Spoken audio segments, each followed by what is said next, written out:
So, I decided against the striker vid today. Yesterday I made my ban list analysis and I said I was gonna make a video about the striker and Altergeist stuff, but I decided against that because I thought that'd be pretty boring. And I also want to talk about these cards. I want to talk about new cards. So, we're not doing the striker vid, we're not doing the Altergeist vid, we're just going to be going back to the good old stuff, which is new cards. Anyways, let's get right into this. So, Guardragons are very interesting. They're a new archetype coming out in Savage Strike, and the reason why they are so interesting is because basically if you have two link arrows pointing to a zone, special summon one from deck, special summon one from grave, or special summon one from extra deck. And even though this does require setup, the fact that you can do all of this is actually kind of crazy. So in today's video, I'm going to be talking about Guardragons and why honestly in the future I could see Guardragons breaking the dragon typing. So to start, the basics of Guardragons, as I've already stated, there's a link one that special summons one from deck, there's a link one that special summons one from grave. Both of them require one level 4 or lower dragon monster, and they have an arrow either pointing to the left or pointing to the right. So basically from there we also have a link 2 that has arrows up and down, and you can special summon one from extra deck. So with those basics out of the way, we also have one other condition that while they're on the field, you cannot special summon other monsters except dragon monsters, and as well you can only special summon a Guardragon link once per turn. So even though you need 2 link monsters in order to fulfill the requirements of Guardragons, it's not actually the hardest thing to set up a Guardragon effect. So for example, we have Quick Launch, which can special summon a level 4 from deck for free, which Quick Launch special summons a rocket from deck. And while okay, the rockets are kind of garnets and bricks, they're not the worst thing because they're still dragon monsters, and as well you can special summon Rocket Synchron from your deck, which is a level 1 tuner. So that's actually really good for just Guardragons in general. We also have Destrudo, we have Darkworm, we have so many ways to access Guardragons to our advantage, and once Needle Fiber comes out, it makes life even easier. I should also point out I'm not going to be talking about any of the main deck Guardragons because I don't think they're really that relevant. There might be some combos with the fire one, the level 1 fire, but I'm not going to be talking about them because I just don't think they're relevant enough. So one other way to play Guardragons, and I feel like the best way right now, is actually with Crusadia. So Crusadia is a great mix with Guardragons because of Crusadia Spatha.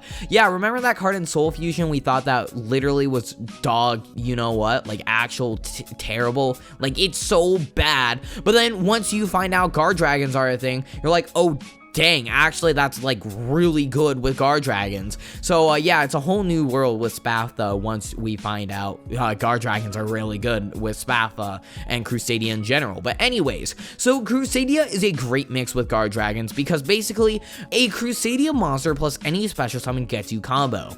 Basically you can normal summon a Crusadia, link for Magius, then you can special summon your monster, whatever special summon you had, Magius effect, search Draco, then you can link for Spatha, you special Draco from hand, Spatha chainlink 1, Draco chainlink 2, or whatever you want to put it, grab another Crusadia from hand, and then from there you can link for a Guardragon link, and then from there you can use Spatha effect, move its zone, and then from there you have a Crusadia in hand that hasn't used its effect, you have a Guardragon that's about to use its effect to special summon one from deck, and you have a link to Spatha. If that's not good, I'd be shocked, but that is honestly really good in my opinion. Just one Crusadia plus one special summon gets you that much value? Yes, please. If you're playing a pure dragon deck, you can also tech in the Magius Spatha engine into it. So I think Crusadias are going to be a big help for Guardragons and just getting access to your Guardragon link monsters and resolving their effects. But anyways, so now that we've proven that Guardragons, there is consistency with Guardragons, why would you play Guardragons? I mean, sure, you special summon one from deck, from grave, and from extra, which don't get me wrong, that sounds busted, but if we have nothing good to access, then what's the point? Well, we obviously are going to have some good stuff to access. I mean, think about it. This is the dragon typing we're talking about. Any dragon in the game. So from there, Guardragons can access, probably the main card you're going to access is Red Eye's Darkness Metal Dragon, because obviously you can special summon one from grave, which then helps you link spam more, etc. So I definitely think that Darkness Metal is probably probably the best card to special summon. You can special summon from deck, then you can special summon it back from grave later on because Red Eye's Darkness Metal is not a hard once per turn. So you can special summon from deck, then link with it, then special from grave with the other link one, and then from there you use its effect again. So effectively, Darkness Metal gets you just so many free resources along with the Guardragons. I'll talk about this more in a second, but in the future you'll be able to access other cards as well, depending on what dragon cards we get. So anyways, I think the big one though that you can use is the Link 2, because think about it, you can special summon any dragon from your extra deck. If you don't know what this can access, well, obviously you can access with negates through Crystal Wing, Hot Red Dragon Archfiend, Abyss, and there are just so many other good cards as well. Overall, I think this is kind of crazy that you can special summon one from extra deck for free. You cannot go into something like Tzolk'in because obviously you can't special summon it by other ways except through its effect, and you cannot special summon something like Borreload Savage Dragon and get its effect because it has to be synchro summoned. So that is an inherent issue with this type of effect that special summons from extra deck.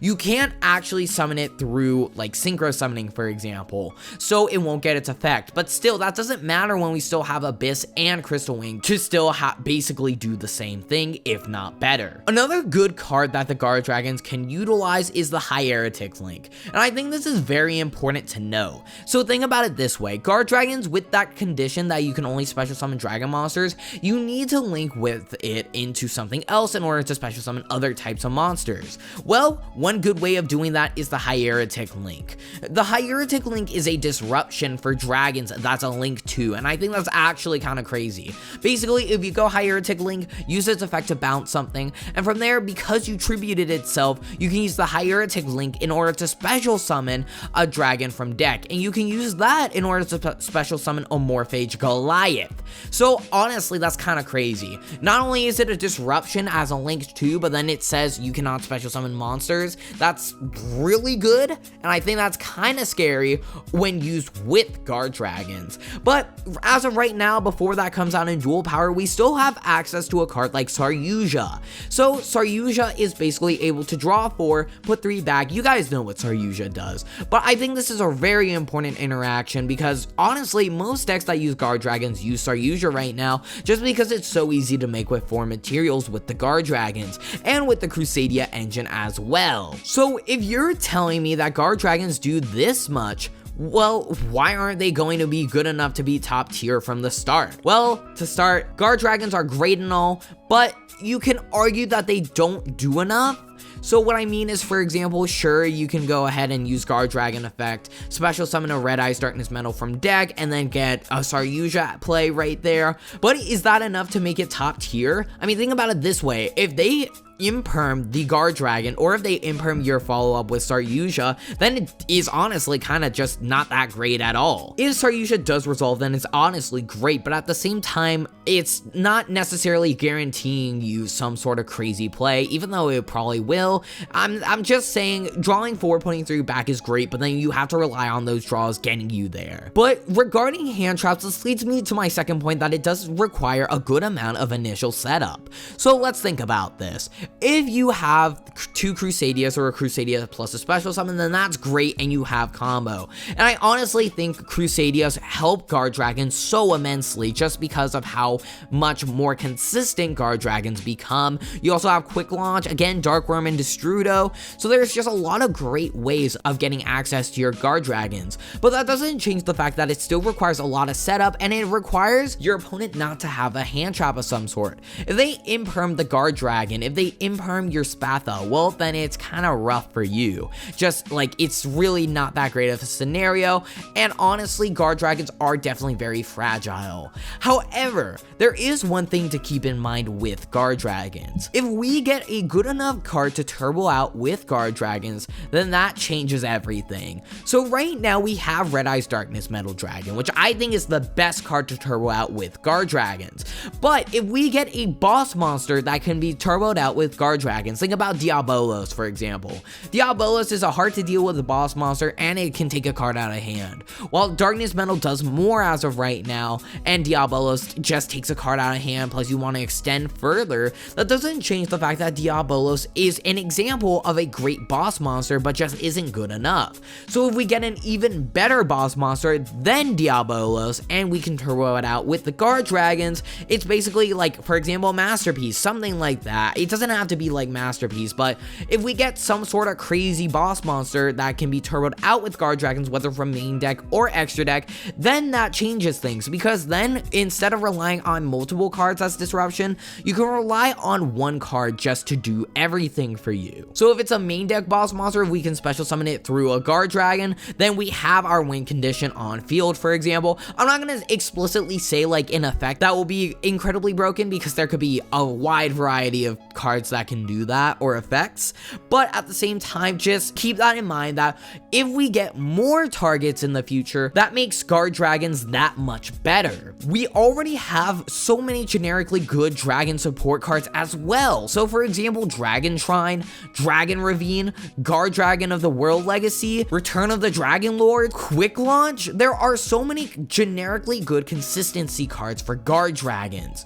And now, along with Guardragons and all of these consistency cards, the dragon typing has basically everything it needs to be set up. It has so many good consistency cards, special from deck, just so many good ones. But I think the big thing to focus on with all of these consistency cards is now we just need some sort of dragon archetype that can utilize these cards effectively enough to make Guardragons essential for the metagame. All we need is a new dragon archetype that can break Guardragons and all of these consistency cards. Again, there are just so many good consistency cards. We are just waiting on something to tie all of those consistency cards together and make Dragons tier 1. Overall, Guardragons require setup and can be fragile, but in the future, with more product releases and new dragons, this fragility and setup may not be a factor when determining how good these cards are. And I 100% think that Guardragons break the dragon typing, and we'll see these cards in the spotlight eventually. Thank you guys so much for watching this video. I hope you enjoyed. If you want to support me further than just watching my YouTube videos, go down into the description and support me on Patreon. It helps out quite immensely. As well, if you guys want to talk to me further than just my YouTube comment section, go down into the description and join my Discord server. Thank you guys so much for watching, and with that, I hope to see you soon.